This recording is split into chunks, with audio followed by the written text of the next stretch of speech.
یو روایت کې د نبی اکرم صلی الله علیه وسلم ارشاد راغلی دی چې ایمان زړیږي څنګه چې جامه زړیږي.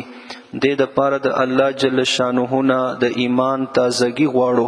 د زړیدو مطلب دا دی چې په ګناهونو سره د ایمان قوت او د ایمان رڼا زی. لکه یو حدیث کې راغلی دی چې کله بنده څه ګناه وکړي نو یوه توره نښه یعنی داغ په زړه باندې ولګي. کچېرې ریښتونی توبه وبسي نو هغه نښه ووینځلی شي کني مضبوطه شي، او بیا چې کله دویمه ګناه وکړي نو دویمه نښه پرې ولګي. دارنګې آخر زړه بیخي تک تور شي او زنګ ونسي. کوم چې الله جل جلاله سوره متوففین کې ارشاد فرمایلی دی کلا بل رانا علی قلوبهم ما کانوا یکسبون.